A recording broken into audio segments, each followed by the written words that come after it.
ঠাম্মির বিরুদ্ধে গিয়ে ছুটিকে বরণ করল ওভের মা। সবাই অবাক।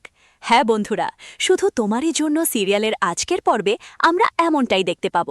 গল্পের শুরুতেই দেখা যায় নাগবউ হিসেবে ছুটিকে কিছুতেই মেনে নিতে চাইছে না অভির ঠাম্মি। তার স্পষ্ট কথা, ছোটবেলা থেকেই প্ররীর সঙ্গে অভির বিয়ে ঠিক ছিল, তাই ছুটিকে এই বাড়ির বউ হিসেবে সে মানতে পারবে না। ঠাম্মির এই কথায় বাড়ির পরিবেশ একেবারে উত্তপ্ত হয়ে ওঠে। অভি অনেক বোঝানোর চেষ্টা করে যে সে নিজের ইচ্ছাতেই ছুটিকে বিয়ে করেছে এবং ছুটি তার জীবনের সঙ্গী, কিন্তু ঠাম্মি নিজের সিদ্ধান্তে অটল থাকে। প্ররীও এই সুযোগে ছুটিকে অপমান করতে ছাড়ে না। সে বারবার ইঙ্গিত করে যে এই বিয়ে কখনোই মান্যতা পাবে না। এই পরিস্থিতিতে ছুটি ভীষণ ভেঙে পড়ে। সে ভাবে এই বাড়িতে তার কোনো জায়গা নেই। ঠিক তখনই সামনে আসে অভির মা। এতক্ষণ চুপ থাকলেও এবার তিনি নিজের অবস্থান স্পষ্ট করেন।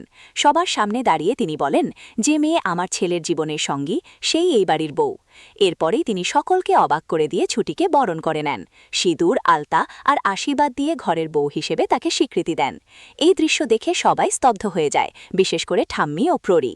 অভির মায়ের এই সাহসী সিদ্ধান্তে একদিকে যেমন ছুটি নতুন করে আশা পায়, অন্যদিকে বাড়ির মধ্যে নতুন দ্বন্দ্বের সূচনা হয়। ঠাম্মি কি এই সিদ্ধান্ত মেনে নেবে, নাকি আবার নতুন করে কোনো ঝড় উঠবে? এই প্রশ্নের উত্তর জানতেই চোখ রাখুন পরবর্তী পর্বে। আপনারা যদি প্রতিজ্ঞা সিরিয়ালের পরবর্তী পর্ব দেখতে চান, তাহলে চ্যানেলটি লাইক অ্যান্ড সাবস্ক্রাইব করে দিন।